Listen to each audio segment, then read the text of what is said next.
थे उस टाइम का सिलेंडर का दाम 450 रुपया था और अब वो 1200 रुपया हो गई। भाई साहब सिलेंडर का दाम उस समय 450 रुपये था ना, तो हर बंदा स्कूटी पे नहीं घूम रहा था, हर बंदा गाड़ी पे नहीं था, हर बंदा मेट्रो के मजे नहीं ले रहा था, हर बंदा वंदे भारत के मजे नहीं ले रहा था। पहले एक गाना आया हुआ था, हाय हाय महंगाई, किसी को किसी की जुदाई मार गई, हमें महंगाई मार गई। आटा 160 रुपये पहुंच गया। नोटबंदी अगर गलत होता तो दिवाली आज पाकिस्तान का ना होता। तो क्या लगता है भैया 2024 में मोदी जी आएंगे या फिर और? बिल्कुल मोदी जी आ रहे हैं, डंके की चोट पे आ रहे हैं, ताशे बाजे के साथ आ रहे हैं। ऐसा ऐसा क्यों लगता है आपको? जो राहुल जी हमारे जो भारत जोड़ो जो योजना चला रहे हैं उसका क्या होगा फिर? उसका कुछ नहीं होगा, वो बस एक होता है ना जमा पूंजी जो थोड़ी बहुत बचती है उसको भी कैसे खर्च करें, क्योंकि पैसा टिकता नहीं है, उसे टिकाना पड़ता है। तो वो पैसा भी वेस्ट कर रहे हैं, समय भी वेस्ट कर रहे हैं अपना। वो भूल जाएं इस समय, वो प्रधानमंत्री के ख्वाब छोड़ो, सांसद के भी ख्वाब भूल जाने चाहिए उनको। तो आजकल की युवा पीढ़ी जो है तो मतलब किस स्तर पे मोदी जी को वोट देंगे? रोजगार तो दिया ही नहीं मोदी ने, बहुत सारे विपक्ष पर पार्टी वाले बोल रहे हैं। विपक्ष तो बोलेगा, विपक्ष का काम है। अगर मोदी जी ने कुछ नहीं किया, 7 घंटे हरिद्वार लगते थे, 3 घंटे में आ रहे हैं। एक्सप्रेस वे देख लो, मंदिर देख लो, ये अपना इंडिया गेट देख लो, आज हिंदुस्तान की छवि देख लो, विश्व स्तर पे देख लो। आज बाइडन जैसे बंदे उनसे पीछे आ रहे हैं। जिसको कहा जाता था अमेरिका बहुत बड़ी पावर है, वो बाइडन उस बड़ी पावर का नेता, वो मोदी जी के पीछे आ रहा है। G20 जिसके अंदर मनमोहन सिंह जी पीछे ऐसे खड़े हैं, वही G20 आज भारत में हो रहा है और मोदी जी के नेतृत्व में हो रहा है, जिसमें मोदी सबसे आगे हैं। इससे बड़ा सम्मान क्या चाहिए? नोटबंदी मोदी जी ने करी, दिवालिया पाकिस्तान का निकला। ये तो कांग्रेस वाले बहुत बोल रहे हैं कि नोटबंदी यहाँ तक गलत था। नोटबंदी अगर गलत होता तो दिवाली आज पाकिस्तान का ना होता। वो निर्णय उनका सही था उस समय। वो तो बोलेंगे, विपक्ष का काम क्या है? बोलना। अगर मोदी जी के साथ तो हमारे से कई लाख गुना ज़्यादा पढ़े लिखे लोग हैं, सलाहकार हैं, वो ऐसे हवा में तीर नहीं छोड़ेंगे। सोच समझ के ही नोटबंदी करी थी, सोच समझ के ही उन्होंने भारत की जनता को लाइन में लगाया था। उन्होंने तो ये भी कहा था कि मोदी जी ने अपनी माता जी को लाइन में लगा दिया। मोदी जी को फर्ज था, वो दे देते अपनी माता जी को, कोई पीछे नहीं था। लेकिन उनका कहने का अर्थ क्या था उस समय लोग समझ नहीं पाए कि जहाँ दुनिया जे देश भर की युवा की माताएं बहनें लाइनों में लगी हैं, तो मेरी माँ भी लाइन में है। ऐसा नहीं है मैं अपनी माँ को तो दे रहा हूँ और तुम्हारी माताएं बहनें लाइन में लगेंगी। ये देश को मैसेज था। लेकिन विपक्ष का काम क्या था? मोदी जी ने अपनी माता जी को लगा दिया। विपक्ष का काम है, आज उसी का असर दिख रहा है पाकिस्तान में। हमें आटा नहीं है, तेल खत्म होने के कगार पे है, कोई भी वर्ल्ड उसको पैसा देने को तैयार नहीं है। अभी अरब कंट्री के अंदर गया था, वहाँ पे पैसा मांगने, आश्वासन मिला, वापसी आ गया। अब वहाँ रो रहा है, उसकी जनता कह रही है, वहाँ की आवाम कह रही है कि भैया तू इंडिया को ही देख ले, मोदी के पास ही चला जा, तभी हमारा कुछ भला होगा, नहीं तो डूबने की कगार पे तो आ ही चुका है। उसका असर तो दिख रहा है नोटबंदी का आज हमें, और गर्व महसूस करते हैं। तो आप प्राइवेटेशन के बारे में क्या सोच? बहुत सारी चीज़ें जो कंपनियां हैं सब प्राइवेटेशन हो रही है इस पे।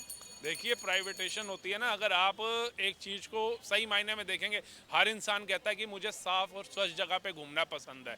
ठीक है, प्राइवेटेशन हो रही है। आप कहाँ रेलवे की अगर मानते हैं, रेलवे को गवर्नमेंट को भी मेरी ये सोच है, मैं नहीं कहता हूँ गवर्नमेंट की होगी, मेरी सोच है कि रेलवे कितनी अच्छी एक रेल चली थी, उसके अंदर पता नहीं कौन सी वो सिटी से निकली, LED बल्ब लाइटें सब चुरा ली गई। किनके द्वारा? हमारे ही कुछ भाई बंधु थे जिन्होंने चुराई। प्राइवेटेशन में होगा कि वो प्राइवेट जब बंदा होता है ना, जैसे मेट्रो है, मेट्रो के अंदर मैं बीड़ी गुटखा नहीं फूकूंगा, मेरे को डर रहेगा, कैमरा लगा है, BSF बैठी है, उठा के डंडे से अंदर कर देगी। लेकिन यही रेलवे में जाऊंगा ना, बाथरूम में भी पीऊंगा, गुटखा भी थूकूंगा, वॉश बेसिन भी गंदा करूंगा, फ्लश भी नहीं करूंगा। प्राइवेटाइजेशन होगी, अपने आप काम सही होंगे, स्वच्छता होगी। क्योंकि मोदी जी, जहाँ तक मैं उनको समझ पा रहा हूँ, वो टूरिज्म को लाना चाह रहे हैं हिंदुस्तान में, वो डॉलर को लाना चाह रहे हैं, क्योंकि डॉलर आएगा तो भारत अपने आप ऊपर उठेगा। लेकिन कई लोगों को समझ नहीं आ रही है, क्योंकि उनको इस तरीके की आदत पड़ चुकी है जीने की कि भाई पैसा लगे ना और साफ सफाई ऐशो आराम पूरा मिले। ऐसा नहीं हो सकता, कुछ पाने के लिए कुछ खोना पड़ता है। अब मैं यहाँ आया हूँ, मार्केट से एक 10 रुपये की चीज़ लूँगा तो उसके 10 रुपये देने पड़ेंगे। मैं ये बोलूँ कि नहीं मैं BJP का हूँ, मैं कांग्रेस का हूँ, मैं आम आदमी पार्टी का, मुझे दे दे, वो क्यों देगा? उसने भी 2 पैसे बचा के अपने घर ले जाने। आप अखंड के बारे में क्या सोचते हो? अखंड भारत हमारा। देखिए मैं तो यही कहूँगा, अखंड भारत बनना चाहिए, लेकिन ये इतना आसान नहीं है। हम तो ये सोचते हैं एक छोटी सी जगह बननी होती है तो उस पर इतने वाद विवाद खड़े हो जाते हैं, उस पर धरना प्रदर्शन हो जाता है, जबकि वो हिंदुस्तान के हित में ही होते हैं काम। कई जगह एक्सप्रेसवे निकलने होते हैं, अगर वही उनको मुआवजा उनकी पसंद का मिले तो ठीक है, लेकिन वहीं गवर्नमेंट गए भाई इस रेट में ले, तो वो धरने प्रदर्शन पे आ जाते हैं। वो ये नहीं देखते कि इससे भारत का कितना भला होगा। लोग इस बारे में नहीं सोचते। वाद विवाद करना हिंदुस्तान के अंदर एक प्रथा बन चुकी है। जो मोदी पक्ष होंगे उनके साथ आ जाएंगे विपक्षी, विपक्षियों को बहाना मिल गया कि भैया हाँ ये काम कर रहे हैं, यहाँ डंका बजा दो।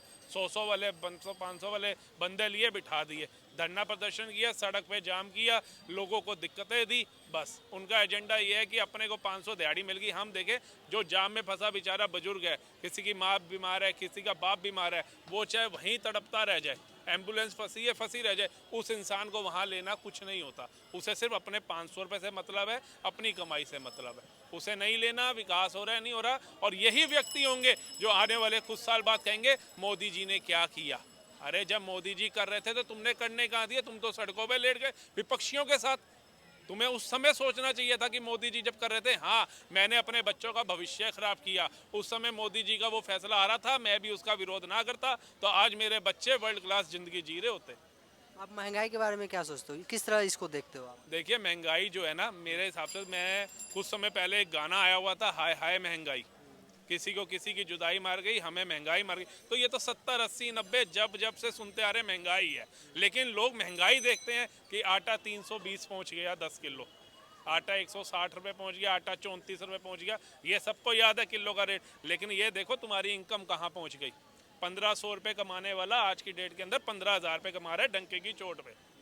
बहुत सारे कांग्रेस पार्टी वाले बोले थे उस टाइम का सिलेंडर का दाम 450 रुपया था और अब वो 1200 रुपया हो गया। भाई साहब सिलेंडर का दाम उस समय 450 रुपये था ना, तो हर बंदा स्कूटी पे नहीं घूम रहा था, हर बंदा गाड़ी पे नहीं था, हर बंदा मेट्रो के मजे नहीं ले रहा था, हर बंदा वंदे भारत के मजे नहीं ले रहा था, हर बंदा इतने अच्छे एक्सप्रेसवे के मजे नहीं ले रहा था, हर बंदे को घर में सिलेंडर उपलब्ध नहीं हो रहा था, लाइनों में लगता था, 8-8 10-10 दिन बाद आता था सिलेंडर, वो भी धक्के खाने के बाद।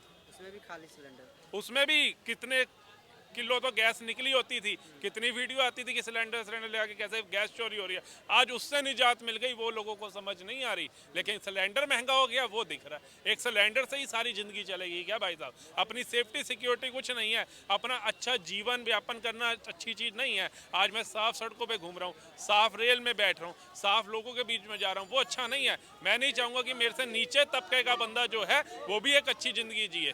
लेकिन लोगों को अब आदत हो गई है हट हरामी की, क्योंकि आज का जो युवा है, आज की जो जनरेशन है, उसको चाहिए बाप ने कमाया, बाप ने बढ़ाया, बेटे ने खाया। ये कहावत चल रही है ना कि आज के में बंदे को चाहिए फलाने बंदा यार क्या ऐश की ज़िंदगी जी रहा है, उसके पास वहन जो मर्सिडीज है, मेरे पास मारुति तो हो। अबे शुक्र करा परमात्मा का तेरे पास स्कूटी है। तो हम तो चाहते हैं हर बंदा उन्नति करे, लेकिन इस तरीके से नहीं कि हाँ मैं तो आज बड़ा हो जाऊं लेकिन मेरे साथ के जितने लोग रह रहे हैं वो नीचे ही रहे। हर बंदा ऊपर उठना चाहता है, मानसिकता है अपनी अपनी। बट महंगाई को लेके अगर बोलते हैं तो महंगाई इतनी नहीं है। महंगाई इतनी होती तो बुखाली मच गई होती, हाहाकार मच गया होता, लोग सड़कों पे उतर आए होते। बट अगर हिंदुस्तान में ऐसा नहीं है, जबकि अमेरिका, बड़े बड़े देश, बड़ी बड़ी कंट्रियां इस समय दिवालिया, भूखमरी, उनकी इकोनॉमी जीडीपी गिर चुकी है। भारत तो फिर सक्षम खड़ा है। श्रीलंका का हाल देख सकते हैं आप, पाकिस्तान का हाल देख लो, ये हमारी क्लोज कंट्रियां हैं जो हमारे साथ में है। दिवालिया हो गया था श्रीलंका का, मोदी जी ने जाके हेल्प करी। अफगानिस्तान का तो आप छोड़ ही दो, वो तो वहाँ का तो सिस्टम ही चेंज हो गया।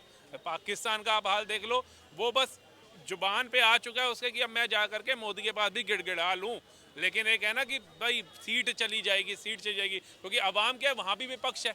उसको ये नहीं दिखेगा कि अगर वो मोदी से जाके हेल्प मांगता है, कुछ सौदा करता है, तो उससे अवाम का भला होगा। लेकिन विपक्षी क्या करेंगे, वहाँ भी जहर उगलेंगे, उनका काम है। अब रूस से तेल लिया ना मोदी जी ने, डंके की चोट पे लिया। अमेरिका ने किया, कई कंट्रियों ने उनका बोला भैया जी रूस का जो साथ देगा वो ध्यान रखे। मोदी जी ने किया, उन्हें पता है मैंने लेना है तो लेना है, क्योंकि अब वो भारत नहीं रहा 2014 से पहले वाला।